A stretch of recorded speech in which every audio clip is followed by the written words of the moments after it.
Mr. President, now I just briefly want to make the people understand how can anyone do something like this?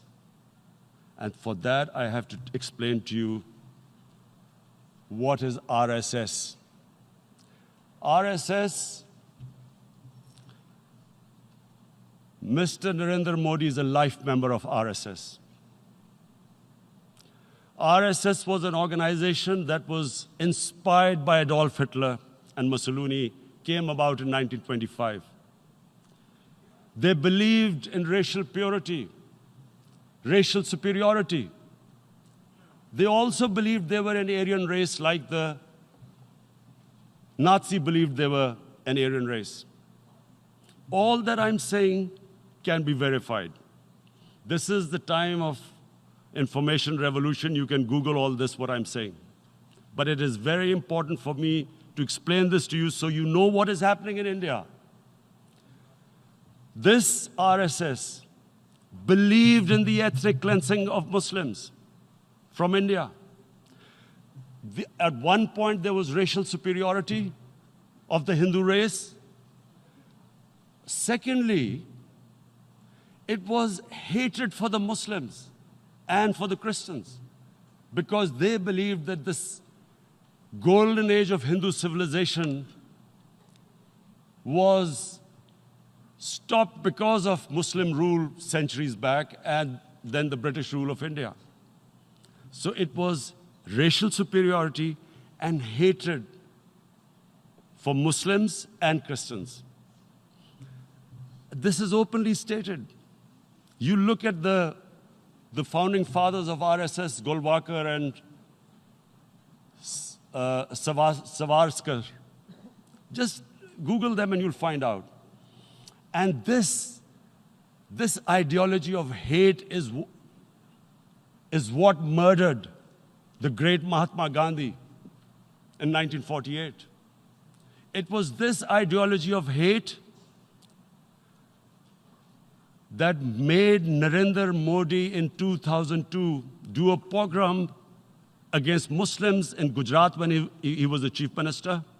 He allowed 3 days for these RSS goons who were inspired by the Hitler brown shirts. They actually wear brown shirts. This RSS, the Congress Home Minister gave a statement that in RSS camps, terrorists are being trained. And these terrorists butchered 2,000 Muslims and 150,000 Muslims were made homeless. Narendra Modi could not travel to the US because of that. And I need to make you understand this background before I explain to you that what sort of a mindset would lay siege to 8 million people with 900,000 troops. Women, children, sick people, locked in as animals. In fact, of what I know of England, if 8 million animals were locked in, the RSPCA would have made a lot of noise about it. These are human beings.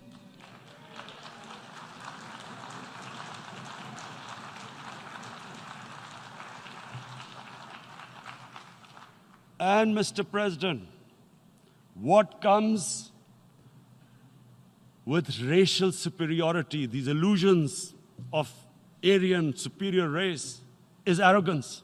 The two go together. And it's arrogance that makes people make mistakes and do stupid things.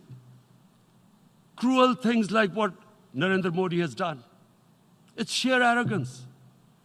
And it's arrogance that has blinded him from the fact that what is going to happen when the curfew is lifted? Has he thought about it? This hasn't been thought through. What is he going to do when he lifts the curfew? Does he think that people of Kashmir will quietly accept the status quo because India has changed the constitution and taken away the special status? They'll accept that? Mr. President, 100,000 Kashmiris have died in the past 30 years because they were denied the right given by the United Nations. the right for self-determination. 100,000 have died and 11,000 women have been raped. There are 2 human rights, United Nations human rights reports on this. The world hasn't done anything because India is a huge market, 1.2 billion people. Sadly, the material prevails over the human.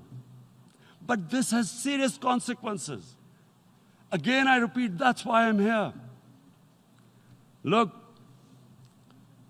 what is going to happen when the curfew is lifted will be a bloodbath. The people will come out.